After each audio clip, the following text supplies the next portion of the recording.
Hello friends, प्यारी सी morning में प्यारा सा अगर चाय के साथ नाश्ता मिल जाए तो फिर बात ही क्या। तो आइए देखते हैं कैसे बनता है ये।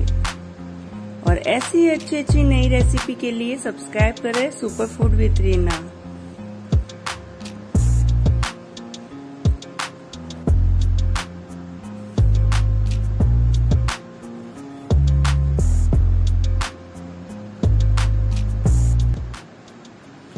यहाँ मैंने 250 ग्राम मैदा लिया है और इसमें मैं 1 पिंच नमक डाल रही हूँ।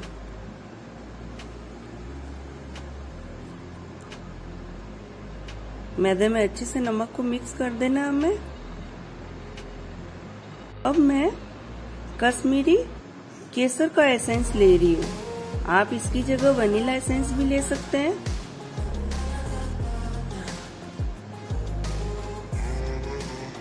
ये मैंने 2 ड्रॉप लिया है। और अब मैं 3 टेबल स्पून गुनगुना किया हुआ घी ले रही हूँ। आप घी की जगह बटर भी मेल्ट करके ले सकते हैं। बस हमें ध्यान ये रखना है कि हम इसमें सोडा नहीं मिला रहे, इसलिए हमें घी का अच्छा मोयन लगाना है इसमें।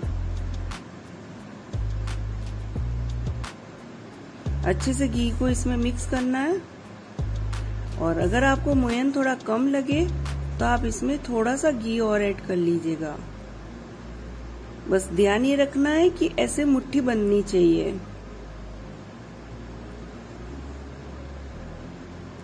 और यहाँ मैं 100 ml मिल्क ले रही हूँ। हाफ मिल्क और हाफ ही हमें पानी ऐड करना है।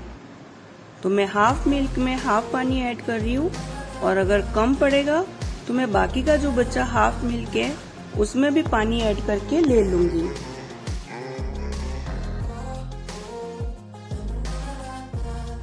और अब ये देखिए, अब इसे भिगोने का तरीका देखिए। हमें थोड़ा थोड़ा ये जो दूध का मिक्सचर है ये थोड़ा थोड़ा ऐड करना है और इसमें इस आटे को क्रम्बल करना है। हमें सीधा ऐसे आटा नहीं भिगोना है जैसे हम रोटी का आटा भिगोते हैं। ये देखिए, थोड़ा सा इसमें मिल्क मिलाया और मैं अच्छे से इस आटे को क्रम्बल कर रही हूँ। फिर थोड़ा इसमें मिल्क मिला रही हूँ और फिर आटे को क्रम्बल कर रही हूँ। ऐसे करते करते हमें आटा भिगोना है। इससे हमारा जो नाश्ता है वो खस्ता बनेगा।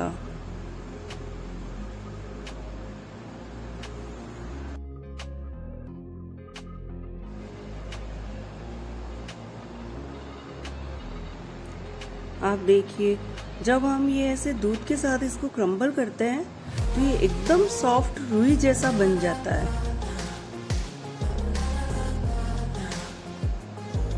ये देखिए कैसे ये कॉटन की तरह लग रहा है। और अब हमें इसे एक सख्त आटा लगाना है। ऐसा नहीं है कि हमने इसे क्रम्बल किया तो हम इसे ढीला लगा देंगे आटा। नहीं, हमें आटे को सख्त करना है।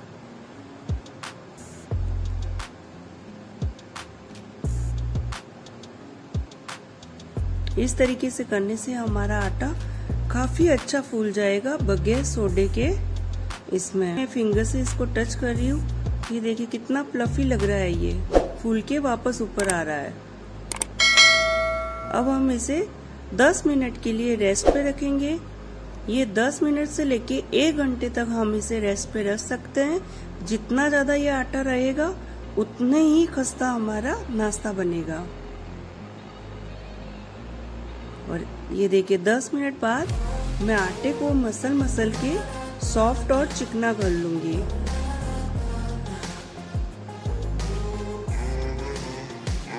और अब मैं इस आटे के 2 पेड़े बनाऊंगी हाफ हाफ में। और अब हमें इस पेड़े को बेलना है तो हम सूखे आटे की डस्टिंग के साथ इसे बेलेंगे। इसमें सूखा आटा ज्यादा भी चलेगा।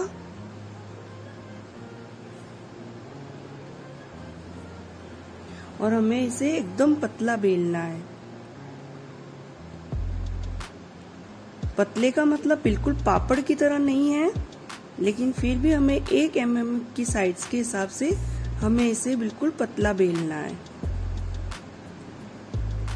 और अब ये देखिए, मैं सूखा आटा ही इसके ऊपर फैला रही हूँ और हमें सूखा आटा ही फैलाना है, इसमें किसी तरह का घी या बटर नहीं लगाना है और हर लेयर में हमें सूखा आटा लगाना है।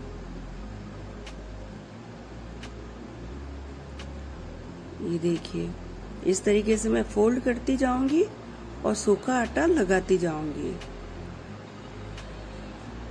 दोनों साइड से सूखा आटा लगा के हमें इसे थोड़ा सा और बेलना है।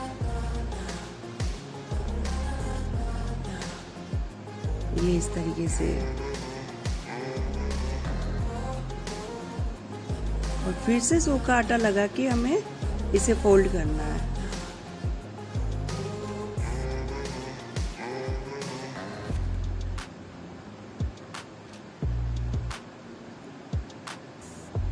हर लेयर में देखिए मैंने सूखा आटा लगाया है और ये लगाना बहुत जरूरी है। और इसी तरीके से मैं दूसरा पेड़ा भी बेल दूंगी और सेम इसी प्रोसेस से सूखा आटा लगा लगा के उसे भी फोल्ड कर दूंगी। फ्रेंड्स, ये नाश्ता खाने में बहुत ही ज्यादा खस्ता होता है और इसका फ्लेवर तो मैं आपको क्या बताऊं।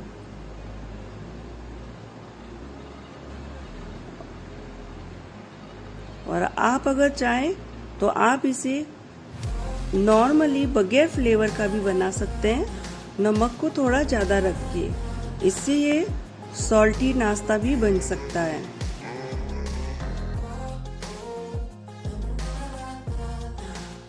देखिए, अब हम इन दोनों को 10 मिनट के लिए हम फिर से रेस्ट पे रखेंगे।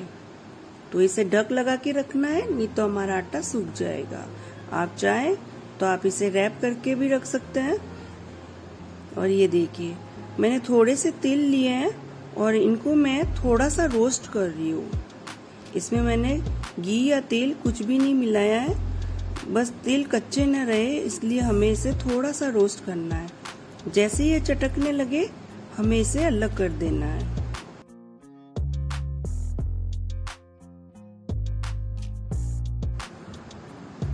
ये देखिए 10 मिनट हो गए हैं। इसे एक बार फिर से बेलेंगे।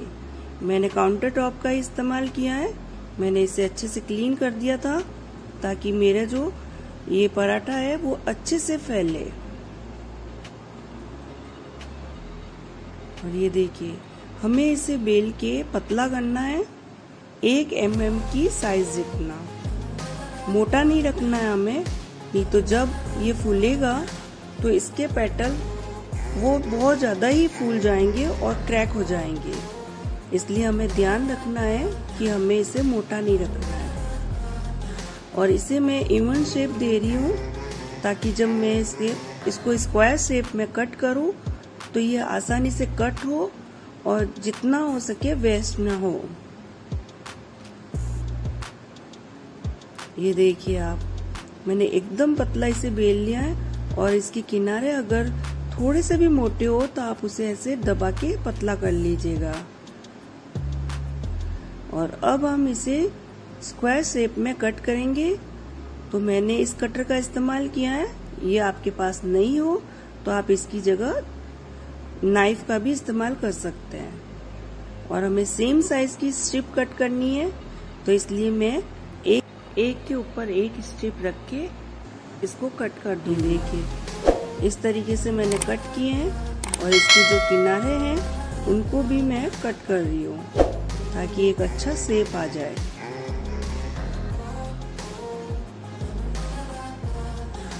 इस तरीके से मैंने सारी स्ट्रिप बना दी है और अब मैं इसे सेम इसी तरीके से स्क्वायर शेप में भी एक के ऊपर एक रख के कट लगाती जाऊंगी। और जो इसका जो एक्स्ट्रा जो बचेगा इसके किनारे, आप उसे वापस उसी बर्तन में ढक के रख दीजिएगा ताकि उसको बाद में बेल के फिर से काम ले सके।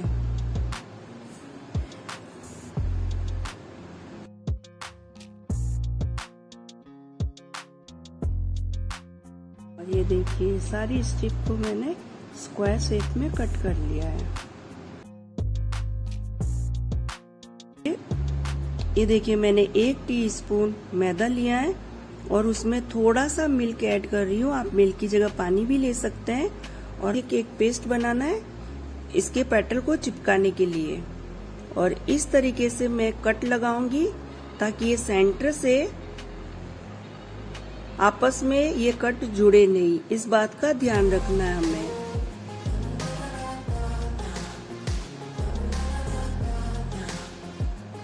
ये देखिए मैं सेंटर का छोड़ती जा रही हूँ और किनारों पे ये कट लगा रही हूँ।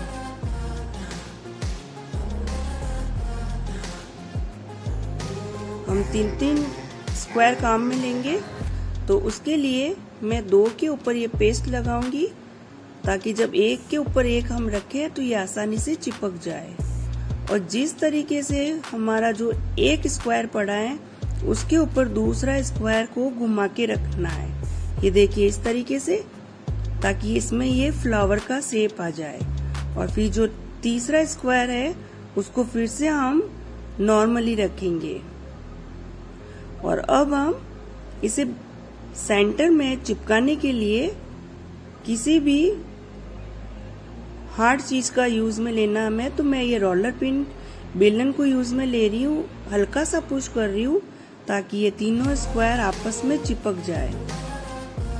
और ये देखिए हमारा ये फ्लावर तैयार हो गया है। और इसी तरीके से मैं बाकी के भी बना रही हूँ। आप फिर से देखिए 2 के ऊपर हमें ये पेस्ट लगाना है और एक की साइज नॉर्मल होगी और एक को हमें घुमा के रखना है। और लास्ट जो लेयर होगी उसको फिर से नॉर्मली रखना है और रोलर पिन से इसको थोड़ा सा पुश करना है। ये हम ऐसा क्यों कर रहे हैं, इसके 2 रीजन है। एक तो ये आपस में चिपक जाए और जो दूसरा रीजन है वो मैं आपको आगे बताती हूँ।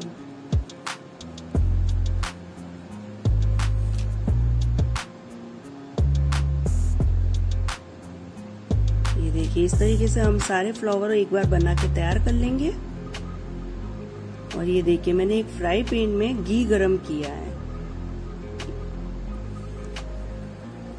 और अब मैं गैस की फ्लेम को स्लो करके इस तरीके से इसको फ्लावर को डाल के और ऊपर से थोड़ी देर के लिए मैं इस रोलर पिन को बेलन को ऐसे दबा के ही रखूंगी। इससे जब हमारी ये फ्लावर के जो पेटल है जब वो फूलेंगे तो उसकी वजह से हमारा फ्लावर एकदम से शामिल हो जाएगा। तो जब हमारी ये रोलर पिन इससे पुश किए हुए रहेगी तो ये पेटल आपस में शामिल नहीं होंगे और अच्छे से इसमें फ्लावर का शेप आ जाएगा। और हमें इस तरीके से चम्मच से इसके ऊपर घी डालते रहना है ताकि इसके पेटल अच्छे से फूलते रहे। ये आप देख रहे हैं कितना अच्छा शेप आता जा रहा है इसमें, जैसे जैसे इसकी पेटल फूल रही है। अगर हम इस बेलन से इसको पुश नहीं करते शुरू में तो ये सारा पेटल आपस में शामिल हो जाता और ये फ्लावर शेप में बिल्कुल नहीं दिखता। इसलिए हमें शुरू में थोड़ी देर के लिए इस तरीके से बेलन को दबा के रखना है। और ये देखिए कितना अच्छा हमारा फ्लावर बनके तैयार हुआ है। गैस फ्लेम को आप मीडियम ही रखिएगा और जब आपको लगे कि घी ठंडा हो गया है तो आप थोड़ी देर के लिए वापस उसको तेज कर लीजिएगा, लेकिन ज्यादा तेज नहीं करना है, नहीं तो हमारा फ्लावर जल जाएगा। और स्लो फ्लेम पे रहेगा तो ये पेटल फूलेंगे नहीं। ये देखिए जैसे जैसे हम इसके ऊपर घी डालते जा रहे हैं किस तरीके से इसके पेटल फूल रहे हैं और ये फ्लावर का शेप आता जा रहा है। बस इसी तरीके से हम सारे फ्लावर तैयार कर देंगे। ये देखिए हमारे फ्लावर तैयार है और इस गर्मा गर्म फ्लावर पे मैं थोड़ा सा चीनी को यहाँ बुरक रही हूँ। हम थोड़ी सी चीनी डालेंगे क्योंकि इसमें कोई फ्लेवर नहीं है तो ये खाने में बिल्कुल भी टेस्टी नहीं लगेंगे। इसलिए हमें थोड़ी सी चीनी इसके ऊपर बुरकनी है। ये गरम है फ्लावर, तो ये चीनी को एब्जॉर्ब कर लेगी अभी 2 मिनट में ही। और जब ये चीनी गरम गरम में गिरेगी तो ये मेल्ट होगी। तो हम ये थोड़े थोड़े रोज के अंदर जब हम ये तिल डालेंगे तो वो चिपक जाएंगे। ये अगर आपको मेरी रेसिपी पसंद आती है तो प्लीज आप लाइक कीजिए, शेयर कीजिए फ्रेंड्स एंड फैमिली में। देखिए मैंने सेंटर वाले फ्लावर को खाली रखा है। हम इसमें कुछ अलग करते हैं। मैंने यहाँ कुछ पिस्ता का बुरादा लिया है और उसे डाला है। आप इसकी जगह बादाम का भी बुरादा ले सकते हैं। ये देखिए कितना अच्छा लग रहा है हमारा फ्लावर। और हाँ, सब्सक्राइब करना मत भूलिएगा, इससे आपको मेरी हर न्यू वीडियो का नोटिफिकेशन टाइम टू टाइम मिलता रहेगा।